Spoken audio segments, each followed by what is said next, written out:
In this lesson, we're going to talk about linear and exponential models.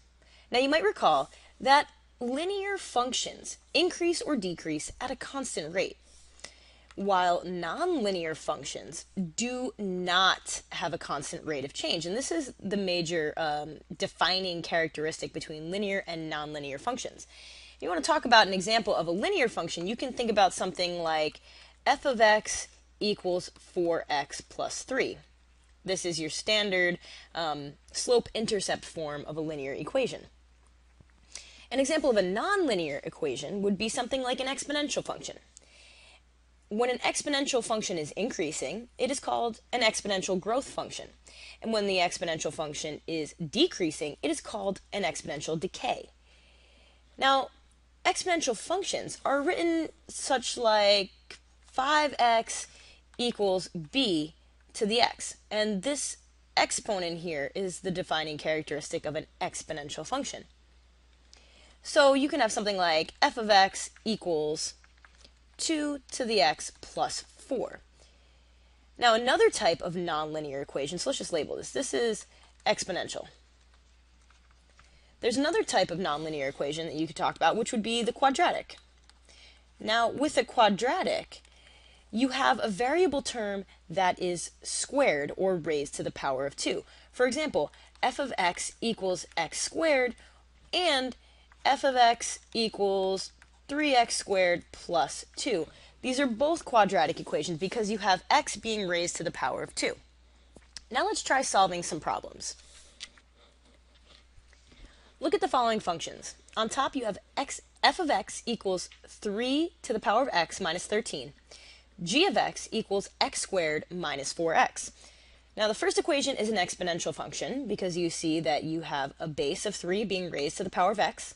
And the second equation is a quadratic function because x is being raised to the power of 2. Now we're going to consider the following x values. Let's think about when x equals 0, when x equals 1, x equals 2, and when x equals 3. And what you want to find out is at which of the x values shown here will f of x exceed g of x. So we're looking for when f of x is greater than or exceeds the value of g of x. So to solve for this, what you want to do is use the substitution method. And you're going to substitute each value of x into the given equations and see whether or not f of x is greater than g of x. So let's start with 1, right? The first one would be when x equals 0. So what you want to do is substitute 0 into both functions and now solve. 3 raised to the power of 0 is 1, so you're going to have 1 minus 13, and f of x equals negative 12. Okay, so we've got negative 12 here, and let's go ahead and solve down below for g of x. 0 squared is 0, minus 4 times 0, which is also 0, you've got 0. In this case, 0 is greater than negative 12, so at this point, g of x is greater than f of x, and we're looking for the reverse. We're looking for f of x greater than g of x. So let's scroll down and make some more space. What we're going to do, same thing, repeat it for x equals 1 and substitute the value of 1 into both functions. When you solve, you will find that f of x equals negative 10 when x equals 1, and g of x equals negative 3. Negative 3 is greater than negative 10, so at this point g of x is still exceeding or greater than f of x. Now let's do the same thing for when x equals 2, and we're going to use substitution again. So x equals 2, and substitute that value into both functions, but first let's make some room. After you substitute and solve, you will find that f of x equals negative 4, and g of x equals negative 4 as well. Negative 4 equals negative 4, so at this point, f of x and g of x are equal. So let's check the last value of x equals 3. Let's slide down, and we're going to check x equals 3 using substitution. Upon solving, you find that f of x equals 14 when x equals 3, and g of x equals negative 3. 14 is greater than negative 3, so when x equals 3, f of x finally exceeds the value of g of x. So we've solved this one. Let's try another problem together. which equation models the data in the table. So we've got a table over here of x and y values to the right, and we've got these four options of equations. First, I want you to notice that options A and D are linear equations in the form y equals mx plus b. And we know that linear equations have a constant rate of change. So we're looking here at y equals 3x minus 3, and the last one, which is y equals 3x plus 5. Now I know that if the data in the table represents a linear function, then you'll see a constant rate of change between the values of x and the values of y. That means that as x increases by the same amount, y should also increase by the same amount. I see in the x values here that x is increasing by 1 each time. 1, 2, 3, 4.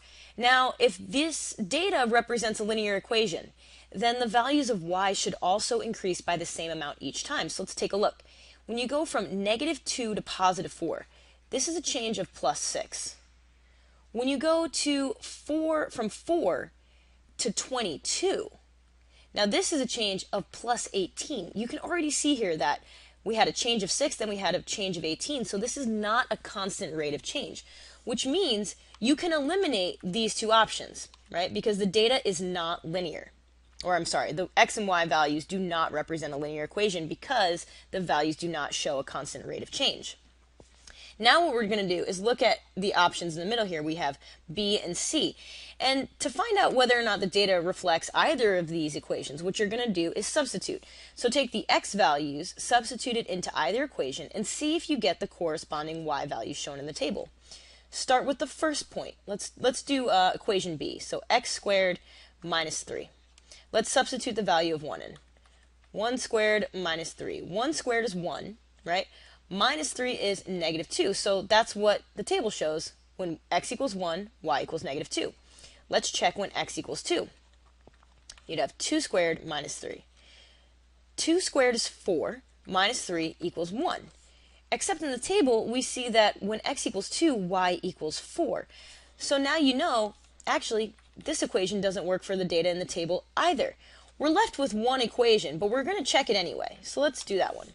We have 3 to the power of x minus 5.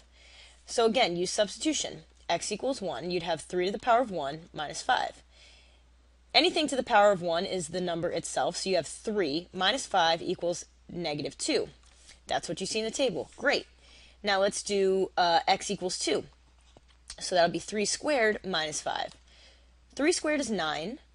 9 minus 5 is 4. So when x equals 2, y equals 4. And that's what we see in the table. If you continue on, you will find that when x equals 3, y will equal 22. When x equals 4, y will equal 76.